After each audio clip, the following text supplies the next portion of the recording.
뭐 우리가 오늘 모임의 이름을 해피 스님과의 대화 서울 모임 이렇게 이름을 붙였고요. 지난 7월 달부터 시작해서 오늘이 세 번째 시간입니다.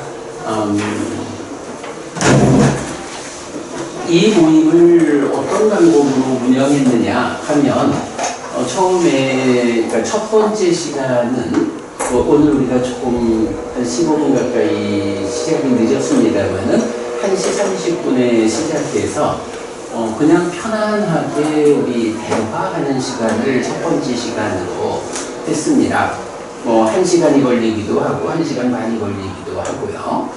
그러고 나면 이제 좀 쉬었다가 이 대화에서 나왔던 주제 또는 미리 준비가 된 주제일 수도 있고 여러분들이 필요로 하는 주제에 대해서 제가 그 강의를 두 번째 시간 하는 그런 두 번의 수업으로 이 시간 운영하고 있어요. 지난 달 같은 경우는 마음에 대한 주제를 가지고 첫 번째 시간에 마음과 관련한 제각각의 생각. 근데 이제 지난번 같은 경우는 이제 그 수행에 관심 많은 분들이 좀 함께 하시다 보니까 마음을 주로 수행이라는 관점에서 좀 대화가 이루어졌고 마음에 대한 재미있는 이야기를 제가 좀 설명을 하겠다라고 계획이 되어 있었는데 우리 그 윤 교수님께서 첫 번째 대화 자리에서 결국은 우리가 마음 공부하는 이유가 뭡니까? 어떻게 마음을 잘 관리해서 삶을 향상할 것입니까? 갈수록 괴로움은 줄어들고 행복은 늘어나는 삶, 이런 삶을 우리가 살아낼 것입니까? 이 주제로 무너지는 거니까 그렇다면 그렇게 마음을 잘 제어해서 삶을 향상하는 일, 그걸 부르는 말이 수행이죠.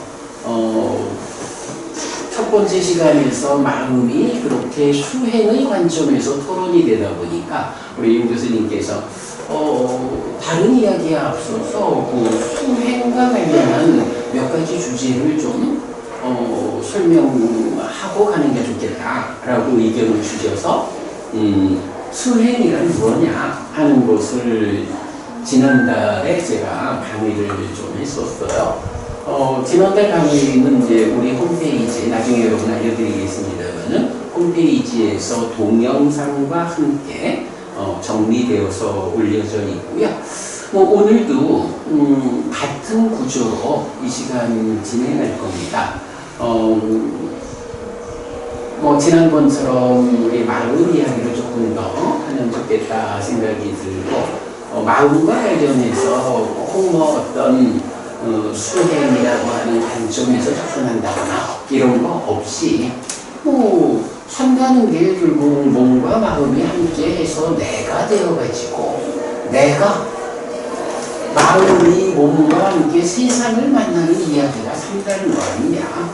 그럴 때 몸의 측면보다는 마음의 측면에 좀 더 중심을 두고 사는 이야기를 해보자. 그러고 나서 두 번째 시간에 오늘은 제가 부처님은 마음에 대해서 어떻게 설명하고 있는가. 사실 이제 이런 주제는 이제 저랑 같이 공부하는 몇 분을 제외하면 아마도 수십 년 불교 신자로 사는 분도 사실은 부처님이 이 마음을 어떻게 설명하고 있는지 경에 의해서 알려지는 이런 답을 발견하기 쉽지 않은데 오늘은 제가 그 이야기를 좀 들려드리도록 하겠고요. 그리고 제가 이 책 있어요. 초기 불교 경전 백성 독성집이라고 해서 아침마다 이 책을 독성하고 하셨고 지난 5월 1일부터 8월 31일까지 100개의 경을 하루에 1개의 경을 읽고 해석하고 그래서 여러분 그저 성철 스님 하면 백일법문 유명하잖아요. 같은 맥락으로 초기 불교 백일법문 4달 걸쳐서 마무리했고 이어가지고 책의 분량 때문에 긴경 몇 개, 수행과 관련해서 긴경 몇 개는 좀 따로 떼어가지고 별책으로 만들어서 9월달부터 지금 아침에 독송하고 해석하고 있는데 그 책을 오늘 좀 제가 가져왔어요. 여러분들 한 번씩 선물해 드렸고 이 책은요 우리 나중에 헤어질 때 이 책이 좀 필요하다 하시는 분은 저에게 알려주시면 우편으로 선물해 드리도록 하겠습니다. 자, 그렇게 지금 이제 책 2권 오늘 아침마다 독점하는 이야기 그리고 사실은 어찌 보면 초기 불교 백일법문이라는 이름으로 100일에 걸쳐서 100개의 경이 말하는 주제들 100개의 주제가 기본적으로 설명되고 있고요.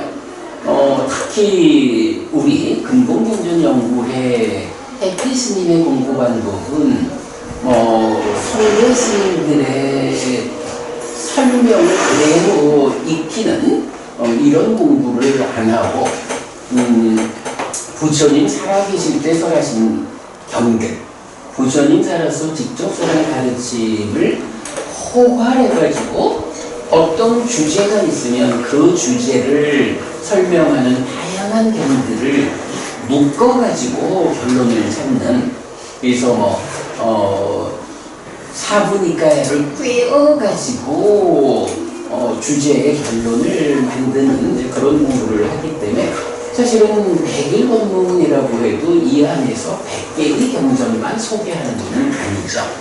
이런 부분 이제 우리 홈페이지에 그 책하고 강의 동영상하고 설명하고 이런 부분들 다 올려져 있어서 좀 관심이 가는 분은 이제 나중에 찾아보실 수 있도록 제가 안내해 드릴 겁니다. 자, 그렇게 이제 오늘 시작하는 말씀 드렸고요.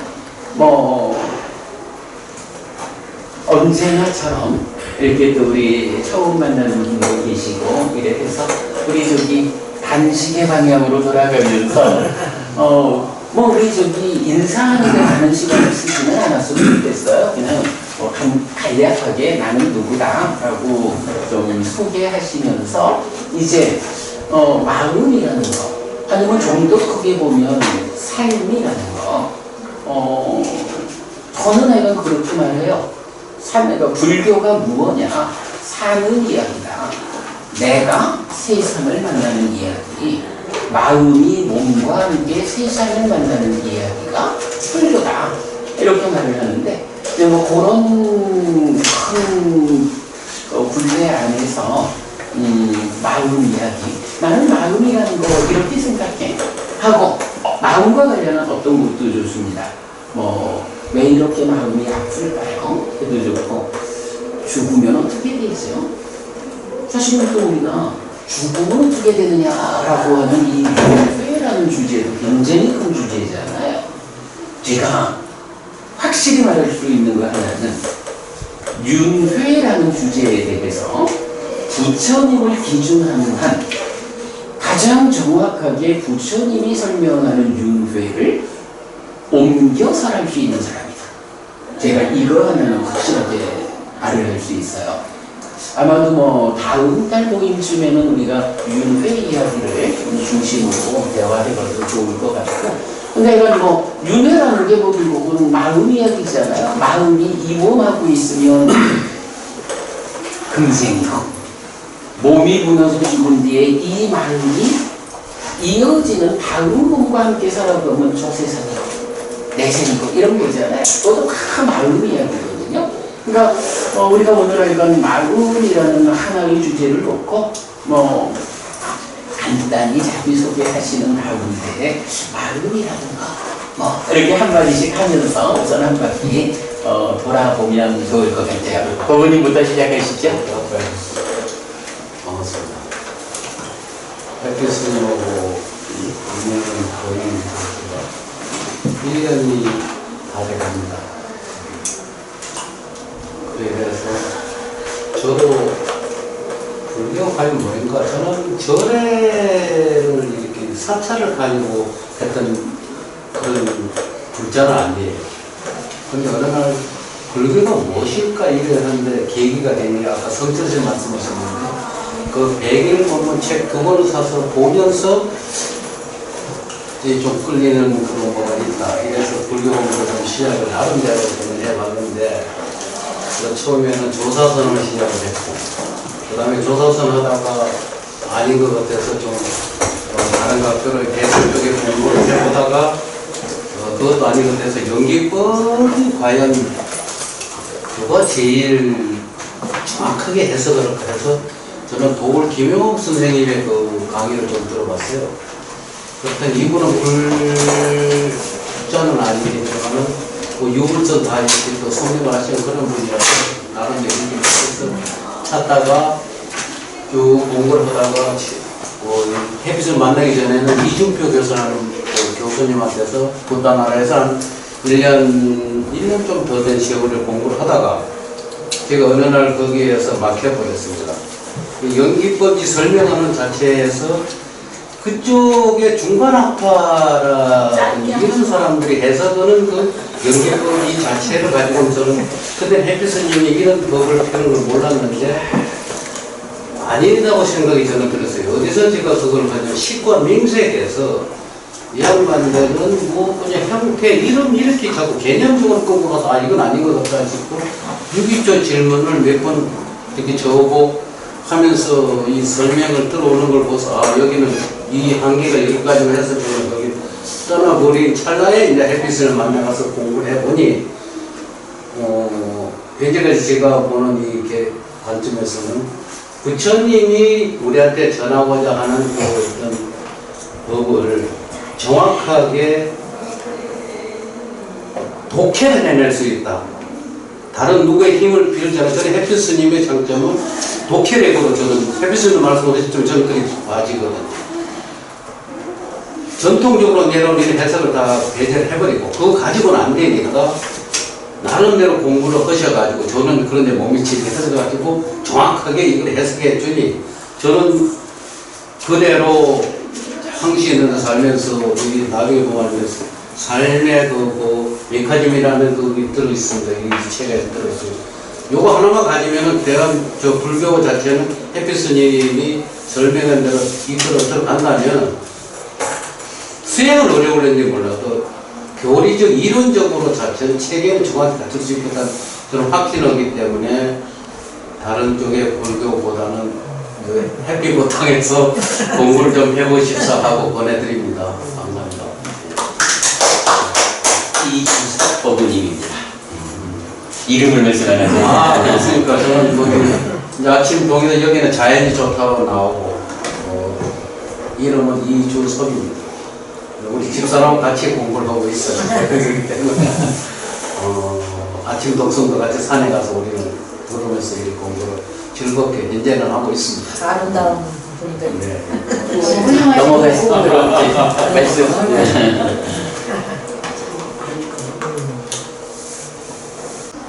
저기 김양인 선생님이 뭐 카톡방에다 뭐 올리셨더라고. 그래서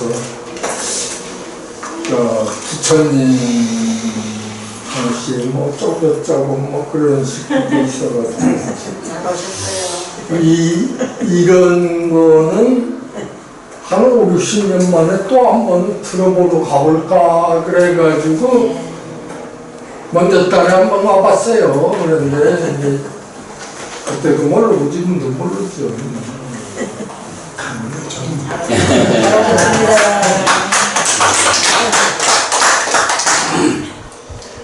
아니 뭐 사실은 뭐 100년을 살다 죽어도 모르는 사람들이 대부분이고 뭐 제가 그 옛날에 어떤 선생님 말씀은 우리가 그 뭐 알아차림, 삿띠, 눈뜸 뭐 이런 삿띠라는 말 한번 주고 들어보기라보다 들어해도 보고 죽는 사람이 얼마나 되겠니?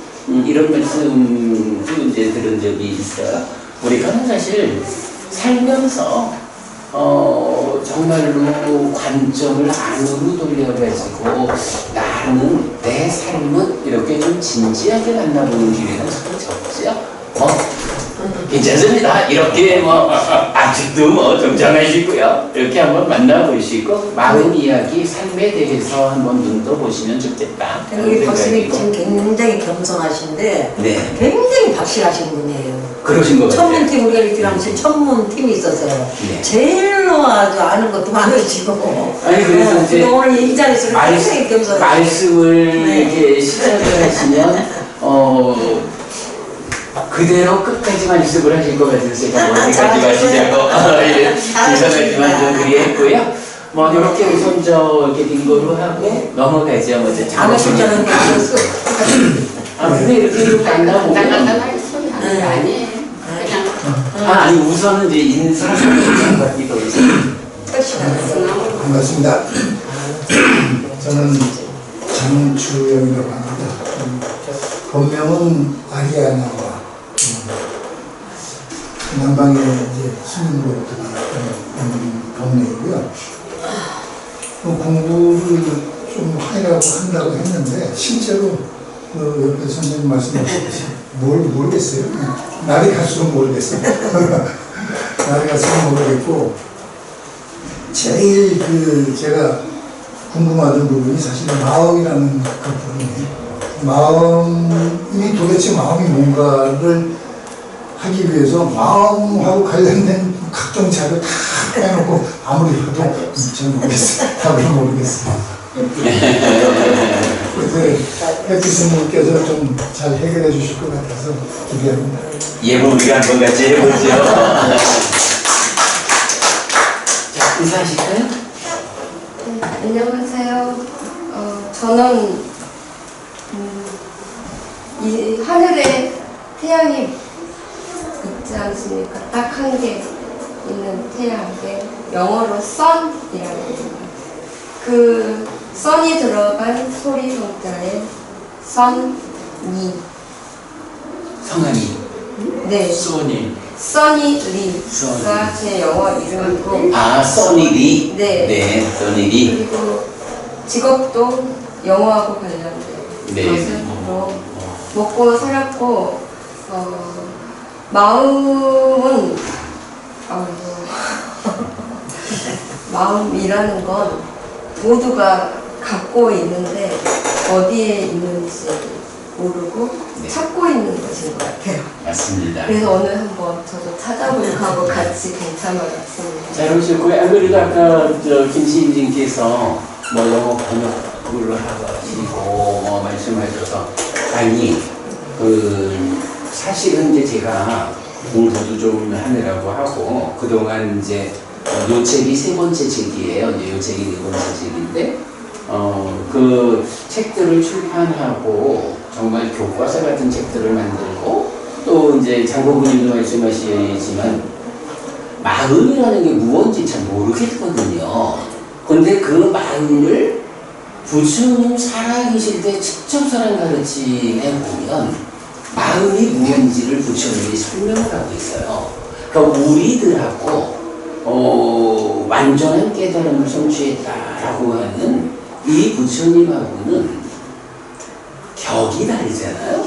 우리가 정말 죽었다 깨도 모르겠는 이 마음을 완전하게 깨달아 알아가지고 설명해주는 분이 부처님이거든요. 그런 부처님이 마음을 설명하는 이야기, 이런 부분을 그래도 제법 우리가 좀 해석을 해서 이제 책도 만들고 강의도 하고 이래야 하는데 사실은 이런 일이 좀 더 많은 사람들에게 전달이 되려면 한국 불교가 이렇게 마음이 무엇일까 찾아 나서고 이런 측면으로 접근을 해서는 잘 전달이 안 돼요. 주로 기도하고 부처님이 이끄는 거하고는 어찌 보면 좀 방향을 달리한 쪽으로 진행을 해야 전달이 되는 거예요. 그래서 그렇다고 우리가 부처님 공부를 하자 하면서 그런 방법으로 편법으로 갈 수는 없고 좋은 방법이 아니다. 생각한 게 뭐냐면 우리 공부를 바꾸고 내보내는 거예요.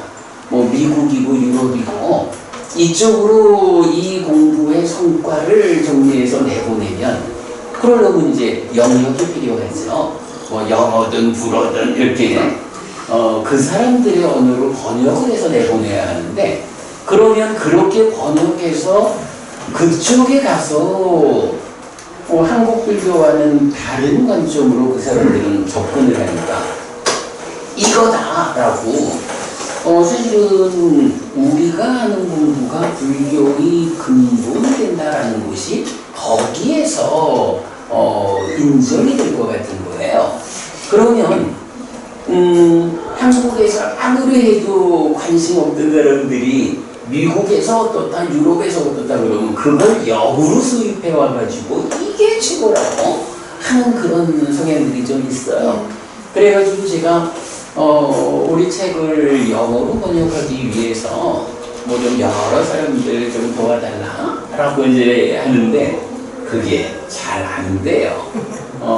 그래서 저는 이제 그 영어를 잘하는 사람을 많이 필요하고 있는데 우리 그 써니 같은 분도 우리에게 그런 아니 만약에 그 써니 부부님께서 이 공부가 이 공부로 마음이 기울어가지고 내가 이제부터 할 공부를 찾았다라고 해서 접근을 하게 되면 분명히 그런 일도 같이 할 수 있죠. 혼자서 다 해야 되고 이런 건 아니지만 그래서 제가 이따가 이제 말씀드리겠지만 부처님은 마음을 우리 여러분 마음을 나타내는 말이 우리말에 그러니까 우리가 쓰는 말에 세 가지가 있어요.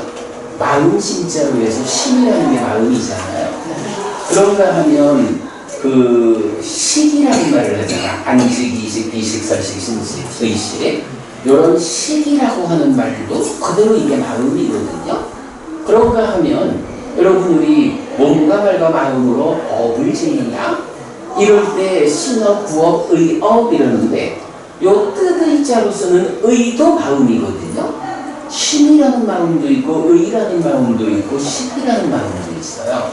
근데 이제 이거를 어떻게 영어로 번역하느냐 라는 걸 가지고 여러 사람들하고 토론도 좀 해보고 그리했는데 결국은 마음에 대해서는 제가 영어 번역어를 지정을 했어요. 보통 이제 마음 이러면 마인드 쓰잖아요. 근데 마인드라고 번역할 수 있는 마음은 의야.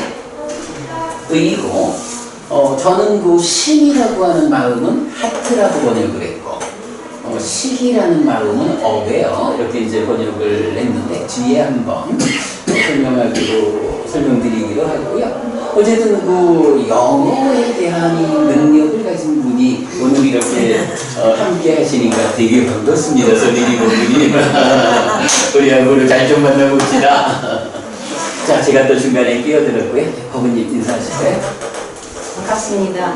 저는 서대문에 사는 김옥경입니다. 저는 충남 예산군 사교몽이라는 곳이 제일 본적이고 저희 어머님 아버님이 불자십니다. 수덕사 그쪽에 문중에 그래서 원당 스님이 제가 유발상자고 우리 아들은 법장 스님이 유발상자입니다. 그리고 저희 친정은 지금 도청에 들어오는 바람에 다 수용돼 있어요. 그래서 저는 아무것도 모르는 날라리 신도인데 스승님 복은 많아서 훌륭하신 분들이 다 저희 스승님하고 주위에 들었습니다. 불법은 여기 다 높으신 법을 가지신 분들이니까 김춘수님이 호시라는 시로서 저를 자주 불러달라는 의미로 낭송하겠습니다. 네. 김춘수. 내가 그의 이름을 불러주기 전에는 그는 다만 하나의 몸짓에 지나지 않았다.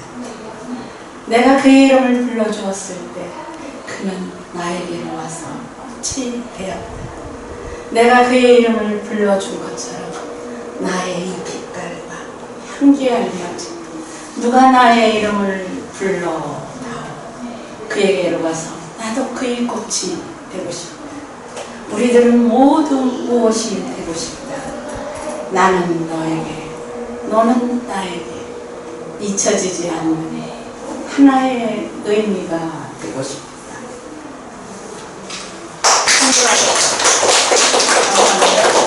그리고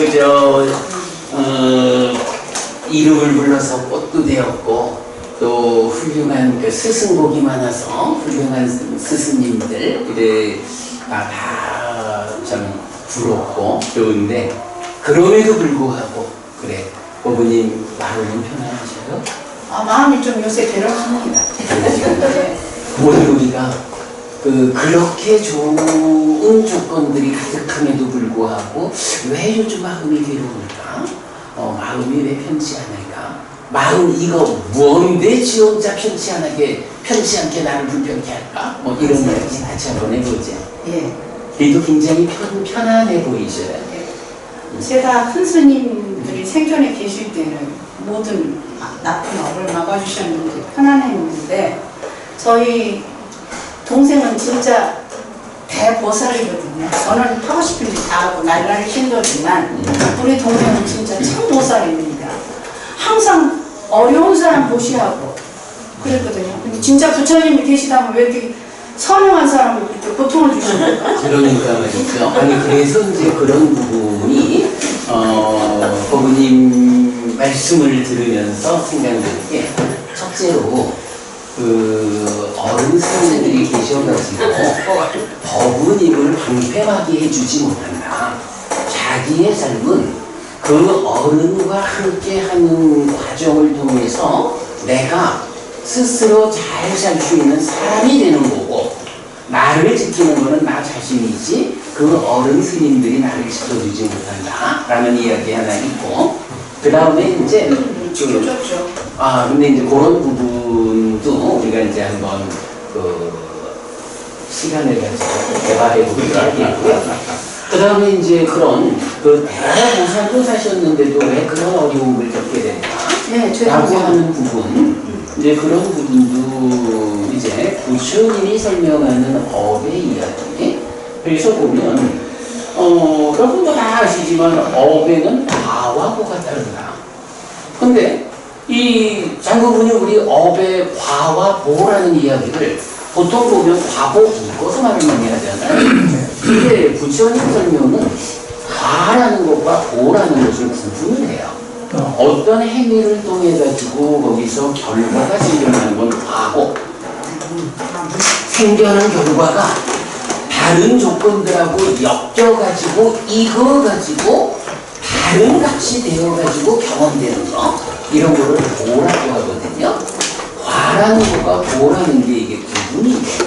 근데 이제 사실은 세상에서는 그 과와 보의 의미를 잘 구분을 못해요. 그러다 보니까 과보라고 묶어서 표현하는 경우가 많아요. 그런데 제가 방금 표현한 거 행위를 통해서 어떤 결과가 생겨난다고 그러면 생겨난 결과를 내가 그대로 경험하는 게 아니고 나쁜 짓을 하면 생겨난 결과만큼 괴로움을 겪고 좋은 일을 하면 생겨난 결과만큼 행복을 겪고 뭐 이런 게 아니고 생겨나는 결과가 삶의 과정에서 많은 다른 조건들하고 엮여가지고 익는다라는 표현을 해요. 행위의 결과로 100이라는 결과가 생겨났다 하면 다른 조건들과 엮여가지고 익어가지고 이게 100 그대로 익을 수도 있고 1000으로 익을 수도 있고 1로 익을 수도 있어요. 예를 들어서 나쁜 행위를 했어. 그러니까 악업을 지었어. 그런데 그 악업의 결과로 100이라는 괴로움이 생겨났어요. 그런데 이게 다른 조건들하고 엮여가지고 익을 때 더 크게 1000이라는 괴로움으로 익을 수도 있어요. 내가 행위하기는 조금 잘못했는데 왜 이렇게 나는 그거를 크게 아파해야 하지? 이런 생각이 있다고요. 그런가 하면 역으로 100이라는 그러니까 나쁜 행위로 100이라는 결과를 만들었는데 다른 조건들과 엮여가지고 이게 읽기를 잘 읽어가지고 한 1쯤 아니면 0.1쯤 이렇게 괴로움의 크기가 줄어드는 경우도 있거든요. 요거 뭐라 할게요? 내가 나쁜 짓을 악업을 지어가지고 괴로움이 생겨나는 거야. 그런데 생겨난 괴로움을 다른 조건들하고 잘 엮어서 잘 익혀가지고 100이라는 괴로움을 한 1 정도만 겪는다. 아니면 0.1 정도 겪는다. 요런 거를 뭐라고 부르는 말이 있어요. 그 뭐라 할까요? 자기가 각성해서 조절하는 거. 그래, 그걸 뭐라 할까요? 그걸 부르는 여러분들 아주 익숙한 용어가 있어. 이 얘기예요. 나쁜 행위를 통해서 100이라는 괴로움이 생겨난 거야. 어쨌든 행위에 의해서, 업에 의해서 생겨나지 않아요? 그거를 잘 엮어서 잘 익혀가지고 0.1로 줄여가지고 수용하는 거야. 줄여가지고 겪었어. 그러니까 그 얘기는 뭐냐 하면 100이라는 게 생겨나서 나한테 경험되기는 했는데 100으로 오면 딱 맞아가지고 많이 힘들 거 아니에요. 이게 0.1로 나한테 왔다 하면 왔었어? 오기는 왔는데 내가 그것 때문에 아파하지 않잖아. 그 뭉쳐가 뭔데? 그걸 뭐라고 부르느냐 이거야. 각성. 그게 업장소멸이야. 여러분, 우리 업장소멸이라는 거 잘들 아시잖아요. 근데 그게 진짜로 뭡니까? 라고 하면 잘 모르는 거야. 그러니까 뭐 여기저기 가가지고 업장소멸하려고 빌고 그러면 이제 근데 108년은 꼭 하고 사람이 항상 잘 살 줄 알았지. 아니 그러니까 이제 그게 행위, 그러니까 내가 착하게 살면 잘 살 거요 라는 건 맞는데 이게 착하게 살아서 100의 행복을 만들었다면 이 100을 그대로 경험하는 게 아니라 다른 조건들이 엮인단 말이에요. 근데 그게 뭐냐 하면 다른 조건이라는 게요. 살면서 나 혼자 살아갈 것 같으면 나만 잘하면 되죠. 그런데 세상에 자기 혼자 사는 사람이 어디 있냐고요.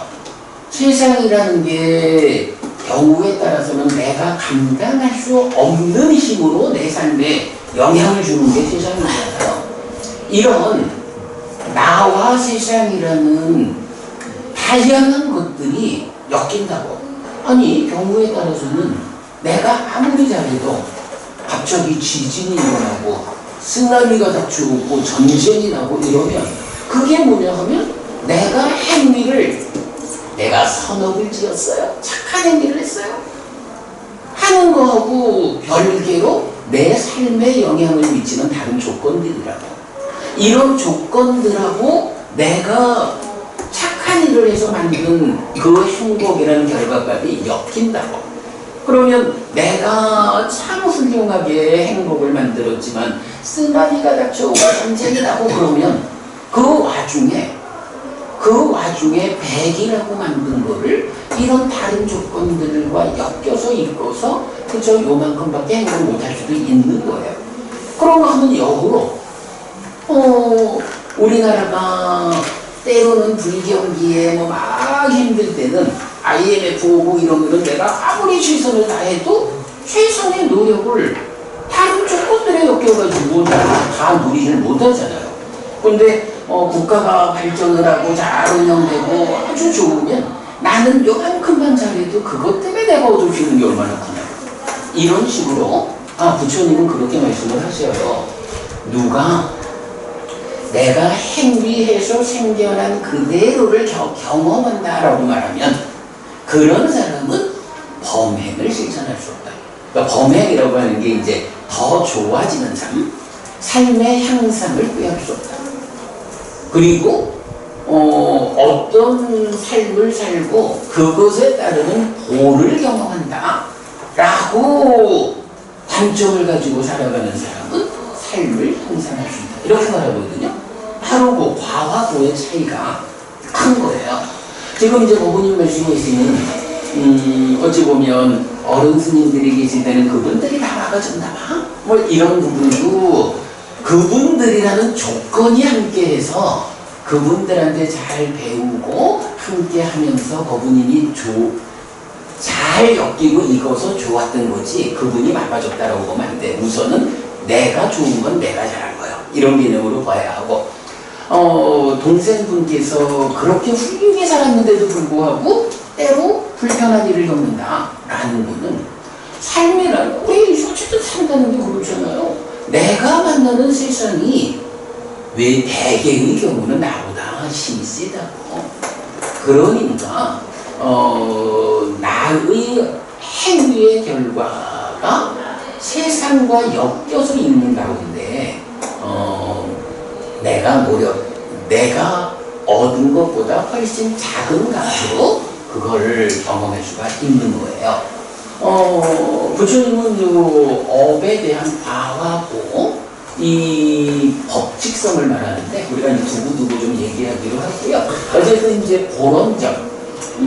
그래서 이제 그건 뭐 그런 말 하잖아요. 나쁜 짓을 하고도 그 업이 있기 전에는 행복하고 뭐 이런 표현이 다 그런 의미가 되는데 오늘 저는 사실 이렇게 지금 말씀드린 행위 업에서 과라는 것과 고라는 이런 그 이중적 구조를 가지고 우리가 살아간다라는 거 요거 하나만 잘 좀 기억을 해두고 그래서 그게 나쁜 행위를 해놓고 벌 받을까 두렵지만 그러나 나쁜 행위는 과거고 지금 내가 지금 삶에서 잘 엮일 수 있도록 지금 잘 살아내면 100이라고 생겨난 괴로움을 엮어서 익히는 과정에서 100이라는 값이 1이 되고 0.1이 되고 그래서 왔다가도 나는 전혀 아프지 않아. 이런 결과를 만들 수 있는 거예요. 이게 불교적인 업장들입니다.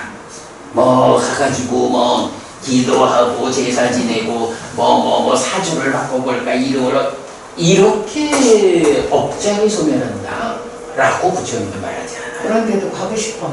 솔직하게. 그러니까 그게 이제 오늘 우리가 말하는 그렇게 배워서 아는 거와는 별개로 내 마음은 그쪽으로 끌고 가는 이런 마음의 장난.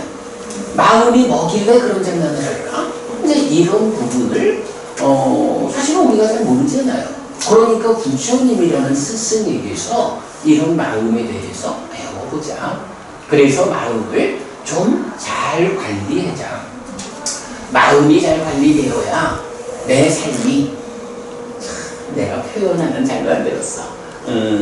갈수록 괴로움은 줄어들고 행복은 늘어나는 삶을 살다가 죽어서는 하늘에 태어나는 이런 가르침이 부처님 가르침이거든요. 정말 그게 부처님이라. 내가 뭐 그런 이야기 우리가 좀 계속 이어갈 거고요. 자, 우리 법우님 네, 대사. 안녕하세요. 저는 진짜 고가거리라고 합니다. 오늘 김신님 고광월. 네, 고가거리요. 네, 오늘 잠깐 저기 뭐 햇빛스님께서 뭐 저기 하신다고 해서 자세히는 모르고 감사 드렸습니다. 오늘 잘 뵙고 가겠습니다. 잘 오셨습니다. 그래, 뭐 그렇게 잘 찾아오셨고요. 뭐 이렇게 만나서 우리가 인사하다 보면 우리가 이제 요번 주 수요일 법회에서도 그 마음이 기운다라는 말을 공부했거든요. 내 마음이 어느 방향으로 기우느냐에 따라서 어떤 사람은요, 그러니까 마음이 저쪽으로 기운 사람은 아무리 부처님 얘기를 해봐야 못 알아들어. 마음 자체가 귀 기울여 들을 엄두를 안 내잖아요. 그래서 마음을 잘 기울게 하는 노력, 말하자면 이제 이런 게 공부고 수행이고 그렇죠. 마음 이야기로 접근을 해봐야 하고요. 법은 인사하시죠? 네, 저는 이름은 이계진입니다. 이계진. 오늘 처음 옛날 아나운서 이름이다. 네. 우리 고등학교 선배. 시종 시. 그렇습니다. 양림씨 따라 처음 아는데 처음에 들을 때는 해피 스님에서 뭐 개 이름인가 내가 문자 보냈는데 자세히 읽었어야지. 뭐 우리 어릴 때 개 이름이다 했지.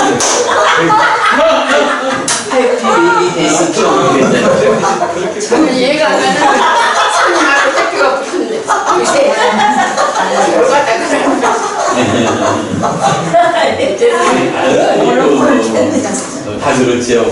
저는 마음을 대해서 전에도 한번 생각해봤고 지금도 생각한 게 있는데 마음은 사람만 가지고 있는 게 아니고 모든 만물이 움직이는 생명체에는 다 있다고 봐요.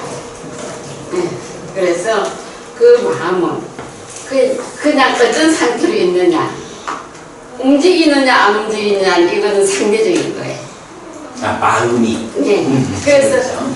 하나의 고요한 물결 평등하듯이 깨끗하고 고요하다. 그래 원래 순수성 그냥 그대로의 마음이. 근데 상대가 어떤 상대가 나타나서 나를 어떻게 움직이게 내 마음 움직이게 할지 그거는 내가 어떻게 그것에 반응하느냐 하는 상태를 나를 죽이겠다 해도 내가 부처 같은 마음이 있으면 용서하는 마음으로 당신을 사랑합니다 하는 마음일 수 있고 또 아니면 그보다 더 저쪽보다 더 내가 나쁜 마음으로 가지고 이걸 움직이려 하면 반사적인 어떤 반사 행동이 있다고 봐요. 나는 그래서 마음은 그냥 있는 그 자체다. 그리고 모두가 다 가지고 있다. 생물도 동물도 식물도 가지고 있다. 그것이 마음이다. 저는 그렇게 생각해요. 예, 뭐 아주 좋은 말씀이고요. 네. 이제 불교적으로는 지금 말씀하신 말씀 중에 한 80% 정도는 불교적으로도 타당하다 이렇게 말할 수 있을 것 같아요. 기본적으로 어떤 차이가 좀 있냐 하면 부처님이 말씀하시는 이 마음을 가진 존재 그런 이제 마음을 가진 존재를 부르는 게 중생이라고 이제 보통 부르거든요. 중생이라는 존재를 말하는데 식물은 거기에 부처님을 포함을 안 시켜요. 그래서 마음은 색깔이 여러 가지 색깔을 갖고 있을 수도 있고 또 내 나름대로의 마음이란 것은 하여튼 말주노조 반환보 형태로도 내가 느낄 수 있고 이제 느끼는 그것이 이제 마음이잖아요. 내가 느끼고 그럼 누가 만들어주느냐 이거예요. 천지 창조하면서 누군가 우리들한테 이 세상의 만물을 만들면서 모두 이렇게 심어준 똑같은 우리는 사람이 인지 능력이 있다 보니까 그 감성이 발달됐다. 때로는 감정적으로 굉장히 중요한 거죠. 때로는 감성적으로 내가 움직이잖아요. 그와 같은 형태다. 대략 이제 이런 부분 부처님은 그 말씀하시는 하여간 전체가 생겨나는 어떤 혹시 그게 누군가에 의해서 창조되었다라는 관점인지는 모르겠지만 일단 부처님은 그 마음의 시작에 대해서는 언급을 안 해요. 왜 언급을 안 하느냐 하면 인지 능력 말씀을 하셨는데 인간의 인지 능력의 한계가 있어서 인간의 인지 능력의 범위 안에서는 이런 마음이 언제 생겨나가지고 몸과 함께 하면서 중생이라고 불리는 내가 되었나 하는 그 출발점에 대해서는 중생한테는 알려지지 않는다. 이렇게 이제 표현을 하고 있고요. 그보다도 처음 말씀하신 내용이 아주 중요하다고 보여요. 마음은 그야말로 고요하고 말하자면 완전한 마음 이런 거겠죠. 김시인님 우리가 지난달인가 이제 그 얘기 한번 했어요. 속성이 없고 한계가 없고 모든 관점에서 빛난다 라고 마음을 부처님이 얘기하잖아요. 근데 이제 그 마음이 어떤 마음이냐라고 하면 이제 중생이라고 하는 이 한계를 극복한 그래서 아라한이라고 하는 깨달은 자의 마음을 속성이 없고 한계가 없고 모든 관점에서 빛난다 이렇게 말을 하는데 그러면 이제 우리 같은 중생들의 마음은 그 마음하고 어떻게 다르냐라고 할 때 이제 결정적으로 그 마음에 오염원이라는 개념이 나타나요. 이렇게 속성이 없고 한계가 없고 모든 관점에서 빛나는 이 완전한 상태의 마음이 그대로 있으면 좋겠는데 현상적으로 중생들의 마음은 오염되어 있다는 거야. 마음을 오염시킨 그것을 이제 오염원 이렇게 말하고 뭐 그 오염원으로 뭐 대표적으로 번뇌라든가 탐진치라든가 이런 얘기를 하는데 자 이렇게 오염되지 않은 마음과 오염된 마음의 구분 안에서 이제 사람들이 참 쉽게 말하는 게 뭐냐 하면 마음이 오염되었어? 그러면 그 오염원 빨래하듯이 닦아서 버리면 되죠. 그래서 이 마음의 오염원을 해소하는 일에 대해서 굉장히 쉽게들 얘기를 해요. 아직까지 금방 깨달으면 되고 굉장히 많은 표현들이 이 오염원을 마음에서 해소하거든요. 그래서 청정심이라는 법명을 또 많이 쓰잖아요. 이 청정한 마음으로 되돌리는 거에 대해서 굉장히 쉽게 생각하는 거야. 맘만 먹으면 되지 뭐. 이제 이런 식인데 사실은 부처님이 말씀하시는 모든 것은 실제로 이 오염원들의 접착력이 무지하게 강해서 이 오염을 해소하고 그 청정한 마음, 속성이 없고 한계가 없고 모든 관점에서 빛나는 이런 청정심, 해탈심 이런 일체의 괴로움을 만들지 않는 그 마음이 왜 그런데? 하는 이야기가 다 그런 오염 때문에 생겨나는 문제들이잖아요. 그 오염이 해소됨으로써 왜 그런데? 라고 질문하지 않아도 되는 이 오로지 행복한 삶 여기로 가는 길이 그게 그처럼 말 한마디 하면 뭐 단방 마음을 돌리면 말은 쉬워요. 근데 삶이라는 건 현실적인 문제잖아. 그래서 현실적으로 이 오염원을 내 마음에서 떼어내는 일, 이 일이 부처님이 깨달은 모든 것이거든요. 그래서 그거를 수행이라고 말을 하고 부처님이 그 깨닫는 과정이 얼마나 힘이 들었는가. 정말로 부처님 같은 특별함이 아니고는 참 뭐 우리 같은 사람들 골백 뻥 고쳐주고도 깨닫기 쉽지 않은 이제 이런 현상들을 보는데 이계진 법부님 말씀하시는 그런 부분 굉장히 중요하다고 생각해요. 다만 제가 이런 한마디 덧붙이자면 그렇게 그런 완전한 마음이 우리가 가고자 하는 목적점인데 거기에 가는 곳이 마음의 오염원이라고 불리는 이것의 정착력이 너무 세가지고 이걸 깨내는 일이 어렵다. 그래서 우리가 잘 배워서 실천하는 그런 공부를 통해서 수행을 통해서 해결해야 한다. 근데 요런 관점을 좀 가지시면 좋겠어요. 자, 우리 여중신님 하실까요? 계속 제가 속이 없으면 문제가 계속. 아이고 저는 그래요. 마음이 가는데 잡을 수도 없고 붙어볼 수도 없고 무한히 자기 스스로 공부와 수행이라고 생각해요. 마음이 가만히 있다고 해서 이게 움직이나요? 물론 이제 마음 작용은 움직이겠지만 저도 40이 넘어서 시집을 가다 보니 그때부터 마음이라는 것도 제가 와 닿았고 공부를 하고 싶었고 그래서 그러다 보니까 맨 처음에는 서양 철학에 관심이 있었는데 동양 철학으로 제가 옮겼어요. 그래서 거기서 공부를 하다 보니까 그 마음이 조금 스스로 좀 공부가 된 것 같아요. 아직 근데 이것도 결국 실천이라고 봅니다. 실천을 하지 못하고 마음 그 작용에 의해서 공부로 통해서 제가 이 그 삶의 그 정말 그 모퉁이마다 너무 굴곡이 심했어요. 혼자 자유롭게 살다가 가정을 이루고 또 거기에 애를 둘이나 낳고 마흔이 넘어서 43살 그렇게 하더라고. 아니 얼마나 멋진 남성분을 만났으면 그 나이에. 저는 남자도 모르고 그냥 활동만 하고 살았던 분이에요. 살았던 사람이었어요. 그리고 상대방이 또 내 셋 딸이 호래기. 다 망했던 선생이고 강의하고 글 쓰는 분이고 세상하고는 전혀 다 모르고 저하고 매개 같은 거 글 쓴다는 거.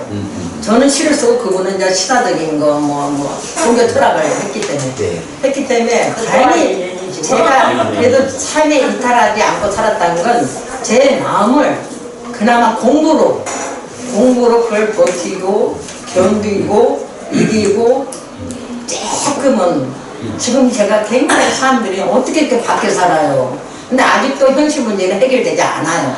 그렇지만 제가 밖에 사는 이유는 공부가 있었기 때문에 마음 공부라고 저는 연결시키고 싶어요. 감히. 네, 그 공부로 그래서 내가 여성들한테 공부해. 너무 마음이 즐겁다, 가득하다. 제가 그래요. 공부하라고. 물론 그 공부가 항상 높은 경지까지 가야 되겠지만 저는 아직 높은 경지까지 가지를 못했어요. 다만 그 바깥에서 제가 마음 공부를 하면서 살면서 그래도 제가 삶에서 이탈하지 안 했던 건 물론 기준이 여러 가지 있겠지만 이탈하지 않고 이렇게 밖에 즐겁게 사는 건 첫째는 공부라고 봅니다. 그리고 몇 년 전부터 서서히 어떤 수행에 대해서 좀 관심도 없었는데 이제 그쪽으로 조금 옮겨와가지고 이제는 기도를 합니다. 5시에 일어나서 따뜻한 물 한 잔 마시고 나서 기도하고 이제 하루가 시작돼요. 그러니까 기도를 그전에는 그래서 무슨 기도야 다 기복신앙인데 제가 주변에 이렇게 신앙인들 모든 종교 개통하고 저하고 다 연주를 해가지고 쌤이나 뭐 하면 갑니다. 참석을 해요. 그냥 자연스럽고 기교 종교에 대해서 관심이 되고 공부가 되는데 다들 알고 기복신앙이에요. 그 뛰어넘지를 못합니다. 아무리 박사 교수 총장해도 이렇게 들여다보면 기복신앙이에요. 자기네들 기복신앙이 아니라고 하지만 제가 볼 때는 기복신앙입니다. 알맹이가 그렇죠. 그래서 제가 거기서 그래 너네들 더 공부해야 돼. 뭘 또 들어. 저도 좀 건방지가 좀 있습니다. 속으로 그러는데 제가 볼 때는 이 신앙 종교도 뛰어넘어야 되는데 뛰어넘지를 못하고 몇 분만이라는 제대로 가지고 제가 여기까지 오는 건 햇빛스님이 그 주제가 마음이라는 게 제가 꽂힌 거예요. 저 토요일날 바빠요. 네. 뭐 워낙 바쁘시죠. 뭐. 교통도 안 좋고 근데 제가 너무 그게 말 주제가 많이 나서 제가 그렇게 꽂힐 수가 없어요. 그러면 공부를 좀 체계적으로 한번 나를 성장할 수 있는 그 마음 공부가 있다면 물론 그동안에는 책을 제가 많이 읽어요.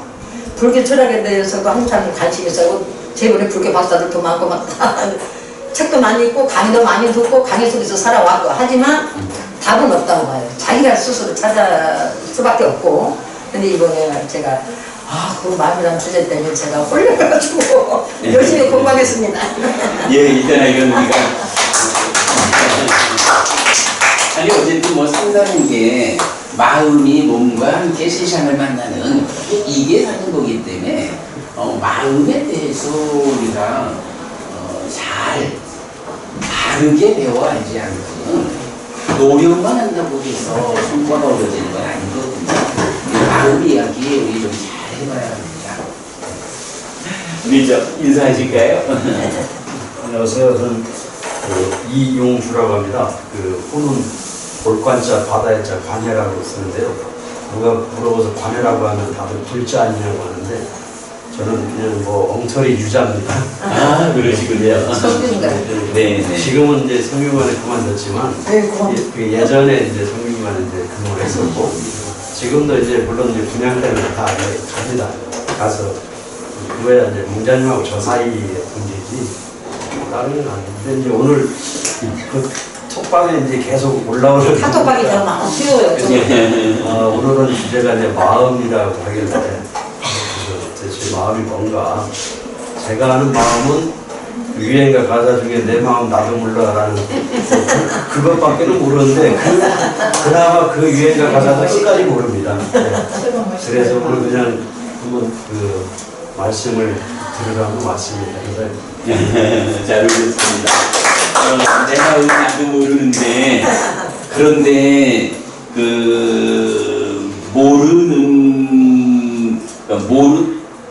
모른다고 아는 것만으로도 훌륭하다라고 보통은 말을 하지만 모른다고 아는 거에서 끝나면 결국은 훌륭한 게 아니에요. 내가 모른다라고 알아서 내가 알아야겠다 하고 마음을 바르게 배워 아는 대로 나아가기 위해서 모르는 줄 아는 게 중요한 거죠.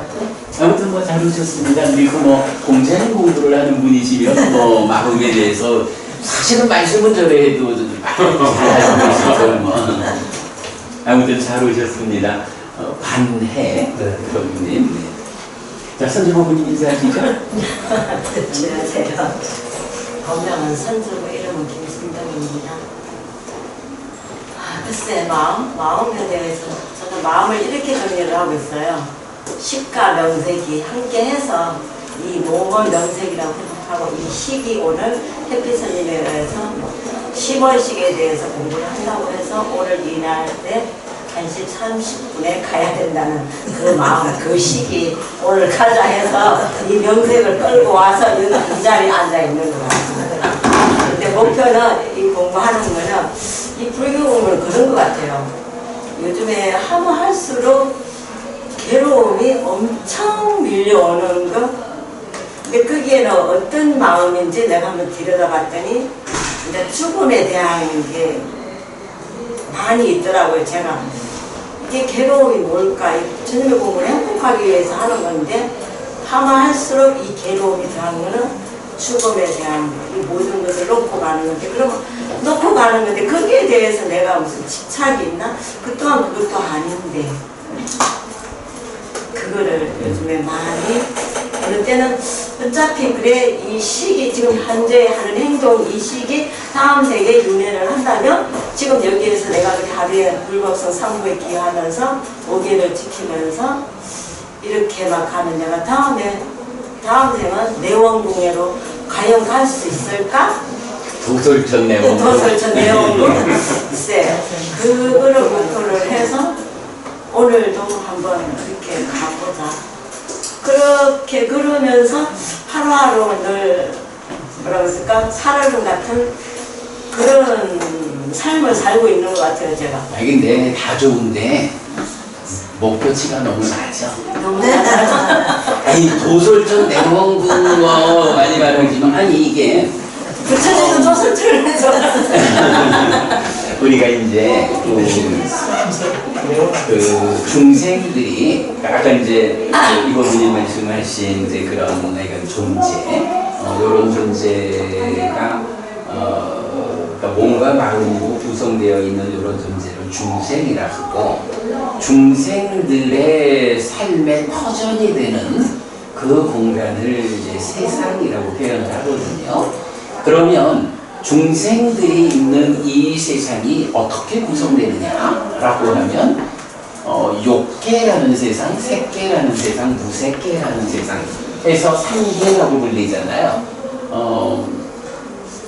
3계 도사, 사생자부 이렇게 말할 때 그 3계죠. 그럴 때 무색계라고 하는 높은 하늘이 있고 색계라고 하는 또 높은 하늘이 있고 그리고 그 밑에 욕계라고 하는 세상이 있는데 욕계라는 세상의 특징이 뭐냐 하면 좋은 건 다 내 거 해야겠다. 소유라는 말이 있잖아요. 우리 뭐 법장스님 무소유 이렇게 얘기를 많이 하지만 소유라고 하는 마금작용을 동력으로 살아가는 그런 삶의 경지를 욕계라고 부르는 거야. 그러면 이제 그 욕계가 어떻게 구성되어 있느냐? 그냥 100% 무조건 좋은 건 아니고요! 라고 그런 마음으로 살아가는 경지가 지옥이라고 불리는 경지예요. 근데 그게 얻어지지 않잖아. 내 거 하고 싶지만 얻어지지 않는다 라는 것 때문에 그만큼 괴로움의 세상. 그래서 지옥이 있고 그보다 조금 높은 단계가 이제 축생, 짐승이라는 존재 상태가 있죠. 그리고 그 위에 악귀라고 불리는 세상이 있어요. 그래서 요 지옥과 축생과 악귀는 삶이 보편적으로 행복보다 괴로움이 더 많은 영역. 이래가지고 그거를 악처라고 표현을 하거든요. 그리고 이제 그 위에 단계가 우리 같은 인간들이 있는 거예요. 그리고 인간보다, 그러니까 욕계, 소유하고자 하는 존재 상황인 이 욕계 안에도 인간보다 더 높은 존재로서의 하늘 세상이 있어요. 하늘 세상에 태어난 사람을 뭐라고 부르느냐 하면 신이라고 부른다고. 하늘 사람이 신이라고 불리는 거예요. 그럴 때 이제 이 욕계에 속한 하늘을 6단계로 나눠가지고 욕계 6천 이러는데, 그게 여러분들 그 절에 가면은 큰 절에는 이제 절 입구에 뭐가 있어? 사천왕 있잖아. 그 사왕천이라는 하늘이 인간 하늘 위에 있는, 하늘로 치면 가장 낮은 하늘이야. 가만, 부모님 일어나셔야 되는 거예요? 네. 그래. 들뜬지 않게 일어나셔요. 네. 오늘 만나서 반갑고요. 네. 바빠가지고. 네. 그럼 뭐 하실 일 있으면 가셔야겠네. 그래, 우리 또 다음에 기회되는데 기꺼워요. 공부 중이라 안 일납니다. 네, 감사합니다. 가셔요. 그렇게 이제 인간 하루 위에의, 그러니까 가장 낮은 하늘이 사왕천이에요. 그리고 이제 그 위에 33천이라고도 하고 도리천이라고도 하는 세상이 있고, 우리 보통 왜 제석천왕이란 말을 하잖아요. 제석천왕을 신들의 왕이라고 부르는데, 사실은 그 제석천왕의 하늘이 요 밑에서 두 번째에 속하는 33천이라는 세상이에요. 그리고 나면 그 위에 야마천이라는 세상이 있고, 그 위에 네 번째로 지금 법부님 말씀하시는 도솔천이 있는 거야. 근데 이제 도솔천은 이제 무엇보다도 특징되는 게 부처님이 부처가 되는 그 요번 생에 오기 직전에 도솔천에서 보살로 계셨다 하는데, 그 측면 때문에 도솔천이 비중을 가지고, 그런가 하면 부처님 태어나고 나서 어머니가 일주일 만에 돌아가시잖아요. 그 돌아가신 어머니가 태어나는 자리도 도솔천. 그래서 이제 도솔천은 뭐 굉장히 의미가 있는 하늘이긴 한데 높은 하늘은 아니야. 그리고 그 위에 이제 뭐 파락천, 또 타화자재천 이래서 6단계로 욕계의 하늘이 있어요. 근데 이제 어쨌든 이 욕계의 하늘은 뭐 그 하늘에 대한 설명을 보면 인간들하고 똑같이 그 색성향 미처, 그러니까 보이고 들리고 냄새 맡아지고 맛보아지고 감각되고 느껴지는 요런 5가지 하고, 그 다음에 수명하고 용모하고 힘하고 행복하고 또 하나 뭐다? 뭐 이래가 명성 뭐 이래가지고 모두 10가지의 측면에서 인간들이 갖고자 하는 거하고 항목이 같대. 그런데 신들은 그 10가지가 인간과 차별되는 하늘의 색, 하늘의 성, 이렇게 아주 좋은 것들을 굉장히 오랜 세월 누리는, 이제 그런 면에서 인간보다 훨씬 행복한 삶이다, 이렇게 정의가 되고요. 그 위에 이제 색계, 무색계라고 하는 데는 이제 내 거라고 하는 소유적 개념을 넘어서 버린 거야. 근데 사실은 우리가 살면서 우리의 마음이라고 하는 게요, 사실 이 마음을 가장 아프게 하는 게 뭐냐 하면, 그게 사람이 되었든 물건이 되었든 무엇가 되었든 간에, 아우 저거 좋은 거 사랑하는 거 저거 내 거 하고 싶은데 내 거 못하는, 요게 사실은 우리가 살면서 가장 아픈 거잖아요.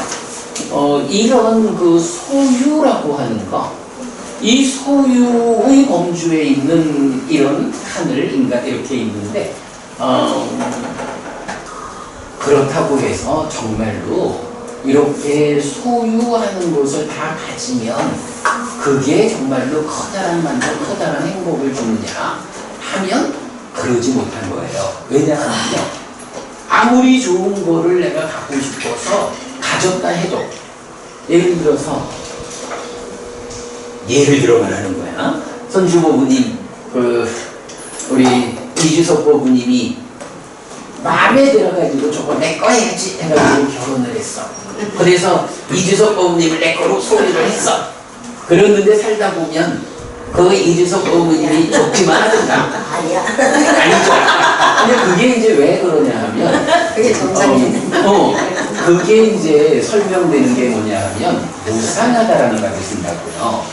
무상하다라는 게 뭐냐 하면 항상 어떤 상태를 유지하지 못한다 이거잖아요.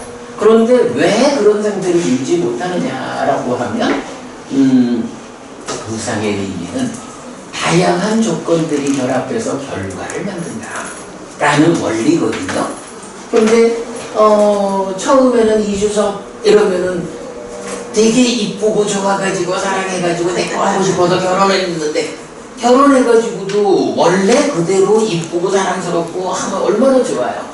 그런데 세상에 존재하는 것들이 가지는 기본적 특성이 뭐냐 하면 무상하다.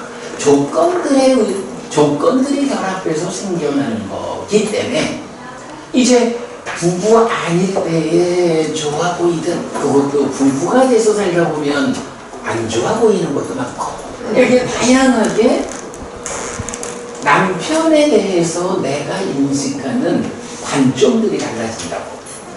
그래서 달라지고 변해진다고. 무상하다고.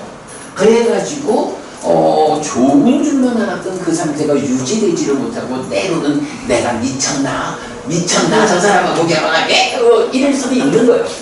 근데 이제 그런 게 다 뭐냐 하면 바로 이 소유, 내 거라는 소유라는 관점 안에 있기 때문에 생겨나는 좋기도 하지만 그 뒤에 숨어있는 부작용들 이런 면이거든요.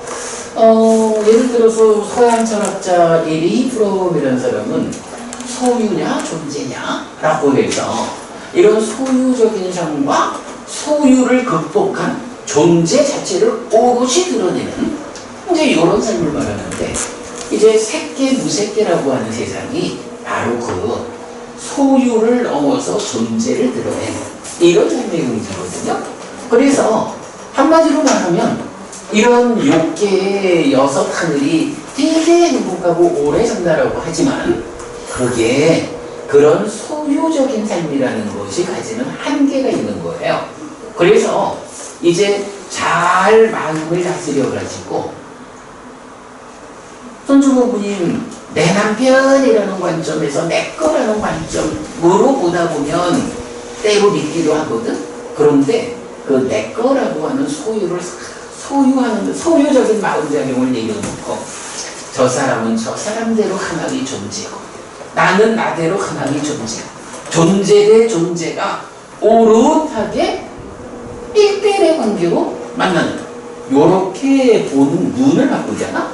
그러면 내 남편 요렇게 살 때보다 훨씬 높은 수준의 삶을 산다는 거야. 훨씬 더 행복한. 요게 이제 색계 무색계 하늘이 그런 삶이거든요. 그래서 도솔전이 굉장히 좋은 하늘이긴 하지만 도솔전보다도 욕계에 속한 하늘도 2단계나 더 있고 그리고 부처님이 설명하는 우리 삶의 주소는 이런 소유를 넘어선 존재가 오롯이 드러나는 영역으로의 색계 무색계는 더 높은 하늘이 더 높이 있는 거야. 그러니까 다 좋은데 너무 목표를 낮게 잡았어. 근데 그런 부분은 중요해요. 우리가 삶을 향상한다라고 할 때 얼마만큼 향상할 거냐. 스님, 그런데 그 목표를 예. 제가 그 정도로 자꾸 공부를 하고 있어요. 물론 더 좋은 분인데 제가 스님 밑에 공부를 하고 듣고도 과연 대한민국의 스님들이나 불자들이 세계 초선을 넘어서는 경지를 가지고 있을까? 저는 거기에 대해서는 그건 또 모르죠. 뭐. 네, 정말로 왜냐하면 그분들의 어떤 수많은 동영상과 책과 그 이 불교의 관점 보는 관점을 가지고 요즘은 뭐 발달된 시대니까 다 볼 수 있잖아요. 책을 봐도 볼 수 있고, 뭐 유튜브, 또 어떤 카페 그런 모임 같은 거 보는데, 저는 솔직한 얘기 자신 없다고. 왜 그러냐면, 첫째는 12연기 자체를, 아직까지 저는 대한민국에서 12연기를 이 니까야 범주로 본다고 할 것 같으면, 스님이 독해력으로 보는 이 니까야 공부를 해보는 저로서는, 저는 한 사람도 부처님이 던지는 이 12연기에 대해서 명확한 해석을 하는 사람 한 사람 저는 없다고 봅니다. 저는 현재까지. 그렇게 되기 때문에 이분들이 이 공부를 가지고 세계 초선으로 간다. 저는 그 참 허황된 꿈이라고 보기 때문에 학자들이 있어 보이기 위해서 여기저기 다 이렇게 했는데 너무나 애국돼 있어요. 실제로 정말 저는 이 세상, 이 우주 존재론 자체가 플러스 마이너스가 하나가 돼야만 그것이 존재라고 봐요. 전부 다 불완전한 근데 존재거든요. 그게 될 수가 없지. 플러스 모두가 다 불완전한 존재. 아니 이제 그러다 보니까 욕심이라는 게 생기는 건데 그 욕심의 한계를 내가 플러스냐 마이너스냐를 보고 내가 마이너스면 플러스 하나만 취하면 돼. 그럼 완전한 존재가 돼. 부처님이 그걸 다 놓쳤어요. 다 부딪혔어요. 그럼 그 부처님 존재는 뭐냐 그래요. 아니잖아요 이거는. 원리. 아니야 뭐 지금 그 플러스 마이너스의 양면으로 보자라고 하는 부분은 뭐 표현의 차이지만 분명히 타당하고 아까도 이제 부부님 이제 존재 이야기를 하셨는데 사실은 그래요. 우리 이제 저 손주 부부님 식과 명색이 함께한 이런 표현을 하셨는데 뭐 이제 쉽게 말하면 플러스 마이너스라고 하는 요 개념을 그냥 몸하고 마음하고가 함께해야 나라는 존재가 되는 이제 이렇게 보는 거에서 저는 뭐 말씀 타당하다고 보고 다만 이제 그게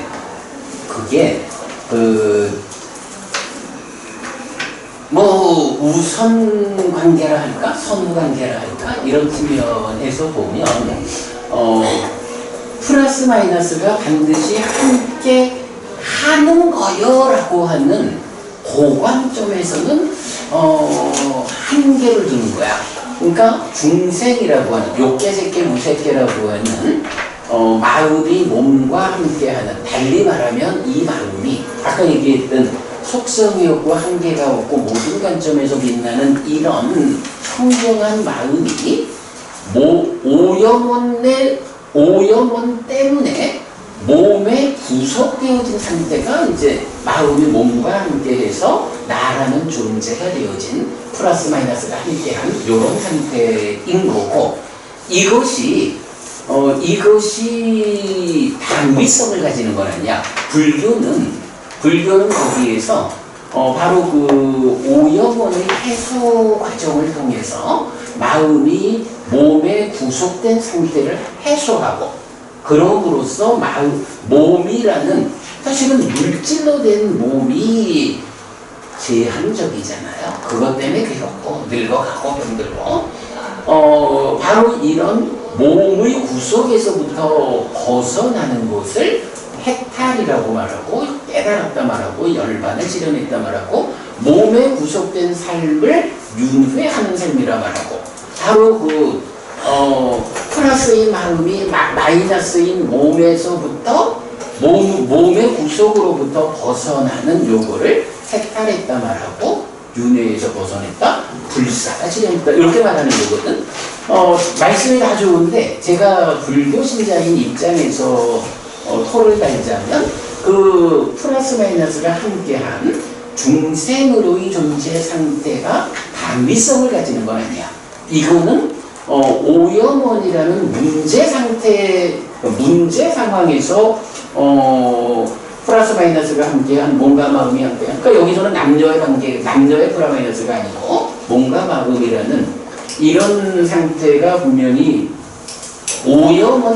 오염되었다라는 것 때문에 단위성을 상실하고 플러스 된 존재가 되어 있는 거고 부처가 되었다라고 하는 거는 바로 그 마이너스에 해당하는 몸의 구속으로부터 벗어난 그런 상태를 실현했다. 근데 이제 마지막에 다 가버렸잖아. 요 말씀 그게 아까도 윤회의 시작점은 중생들이 할 수 없다 이랬잖아요.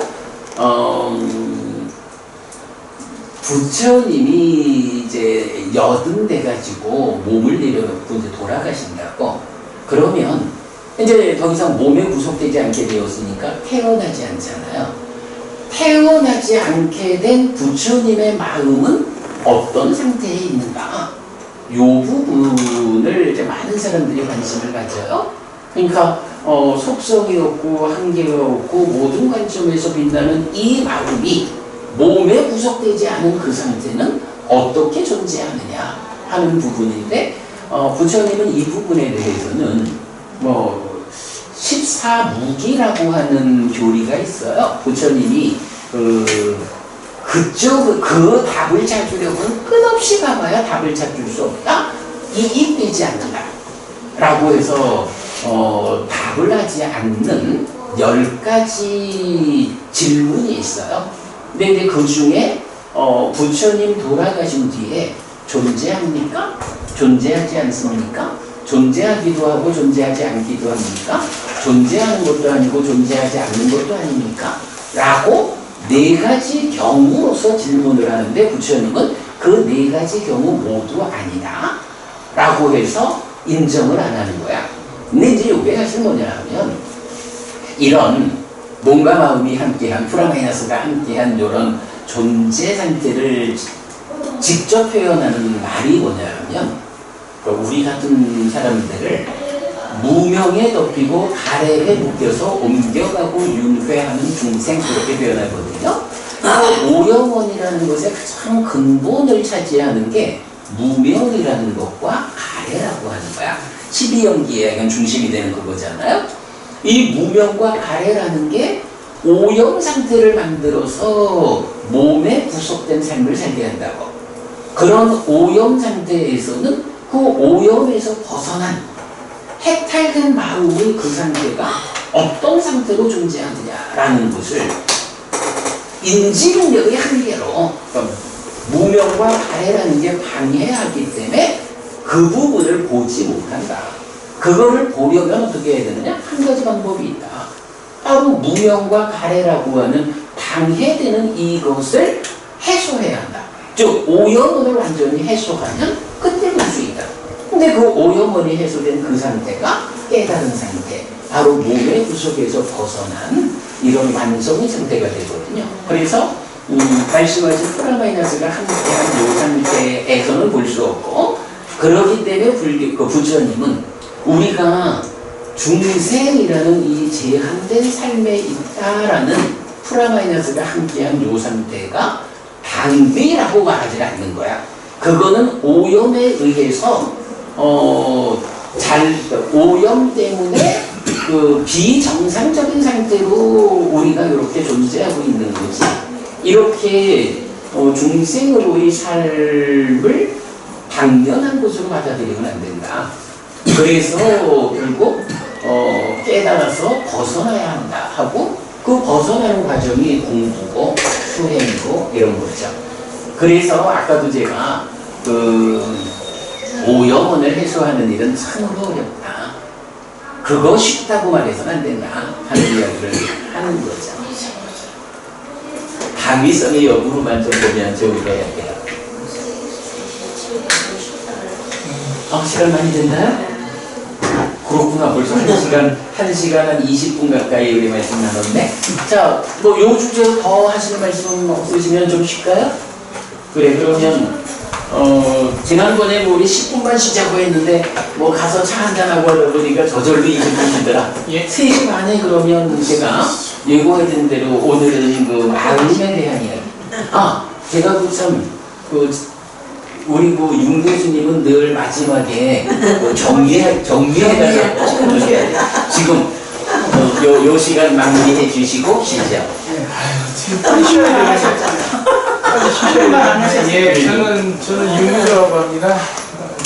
여기서 교수님이시고요. 우리 해피 스님이랑은 뭐 굉장히 되게 오래됐고, 그리고 또 이번에 이렇게 만나뵙게 돼가지고 부산서 원래 하셨는데 서울부터 이렇게 시작해가지고 석 달 석달 기자.